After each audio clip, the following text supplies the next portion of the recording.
আল্লাহ রাসূলকে সম্বোধন করে বলছেন, হে নবী, তুমি যদি শিরিক করো তো তোমার শিরিকের কারণ থেকে সমস্ত আমল এবং কাজকর্ম সমস্ত বাতিল করে দেবো। আপনিও নবী থাকতে পারবেন না। নবীকে যদি ডাকতে পারেন আল্লাহ তাবারক ওয়া তাআলা, আমরা সেই নবীর উম্মত।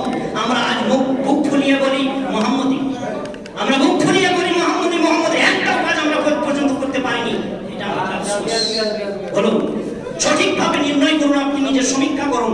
আপনার অন্তরের মধ্যে যতক্ষণ পর্যন্ত সমীক্ষা না থাকবে ততদিন পর্যন্ত সঠিক মুমিন হতে পারবেন না। আপনার সঠিক সমীক্ষা হতে হবে। আমরা ইসলাম ধর্মের মানুষ, আমাদের চরিত্র হবে ইসলাম, আমাদের উঠা বসা হবে নবী মুহাম্মদ সাল্লাল্লাহু আলাইহি ওয়াসাল্লামের সিরাতের উপরে, নবী মুহাম্মদ সাল্লাল্লাহু আলাইহি ওয়াসাল্লামের চরিত্রের উপরে আমাদের চরিত্র হবে।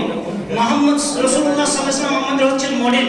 আল্লাহ তাবারক ওয়া তাআলা বলেছেন, লাকাদ কানা লাকুম ফি রাসূলিল্লাহি উসওয়াতুন হাসানাহ। আল্লাহ রাসূল সাল্লাল্লাহু আলাইহি ওয়াসাল্লাম আমাদের নমুনা। আল্লাহ রাসূল কি দাওয়াতের কাজ করেননি? আল্লাহ রাসূল দাওয়াতের কাজ করেছেন, একাই চলে গেছেন তায়েফের ময়দানে। বলুন, একাই যে মার্কিন চলে আসছে।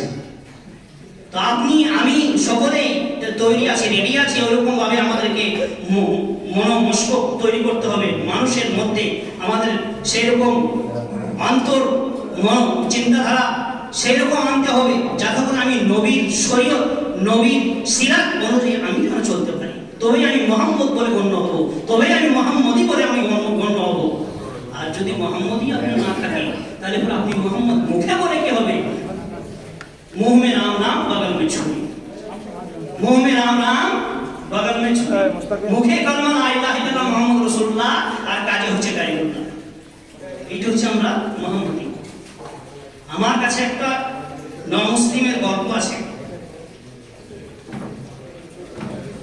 বানারসে থাকা অবস্থাতে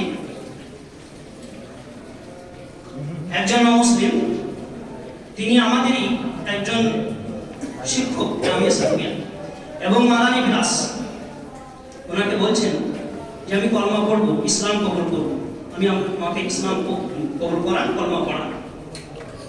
দেখুন, মাদানী মুহাম্মদী সালফি, তিনি কি বলছেন জানেন?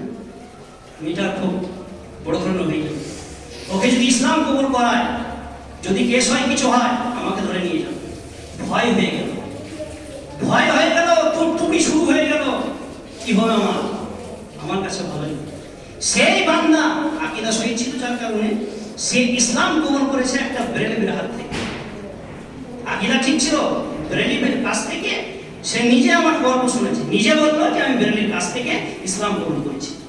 মাশাআল্লাহ, তার কথা শুনে আমি খুব দুঃখিত হয়েছিলাম।